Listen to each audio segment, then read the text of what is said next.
طواف سے فراغت کرتے ہی ان کے دل کو قدر سکون حاصل ہو گیا. اس کے بعد جناب جبرائیل نے انہیں کوہ صفا پر پہنچا دیا.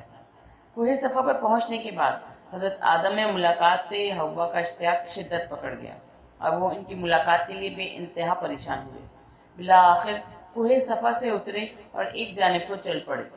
جس طرح حضرت آدم بے چین تھے جناب حوا بھی بے چین تھی، اور جس طرح حضرت آدم کوہ صفا سے اتر کر تلاش حوا میں ایک طرف کو چل پڑے تھے، اسی طرح جناب حوا بھی کوہ مروہ سے اتر کر ایک جانب کو روانہ ہو گئی تھی. نہ آدم کو معلوم تھا کہ کدھر جا رہے ہیں، نہ حوا کو خبر تھی کہ کس طرف جا رہی ہیں. اتفاقاً دونوں چلتے چلتے مقام عرفات پر پہنچے اور دونوں میں ملاقات ہو گئی اور دونوں نے ایک دوسرے کو جبرائیل کے ذریعے سے پہچانا. کیونکہ امتداد زمانہ، صدمے اور فضائے ارضی کی وجہ سے دونوں کے چہرے متغیر ہو گئے تھے اور پہچاننے کا امکان نہ رہا تھا.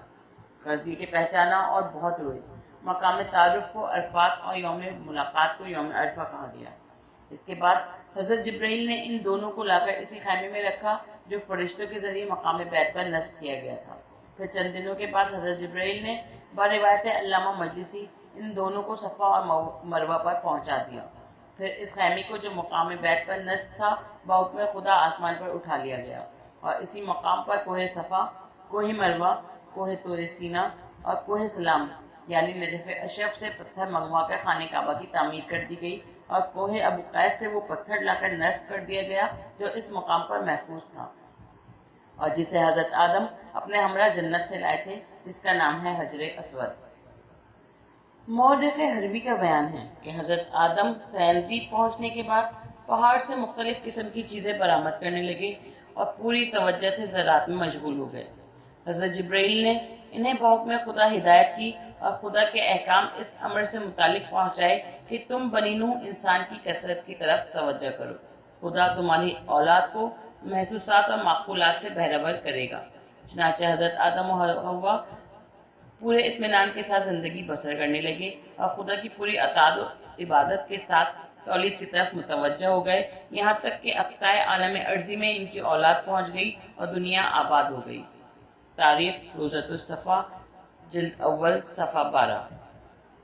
علامہ مجلسی بحوالہ حضرت امام جعفر صادق علیہ السلام لکھتے ہیں کہ حضرت جبرائیل حضرت آدم کے پاس برابر آیا کرتے تھے، لیکن جب ان کے آنے میں زیادہ عرصہ گزر جائے تو وہ غمگین اور محزون ہوتے تھے.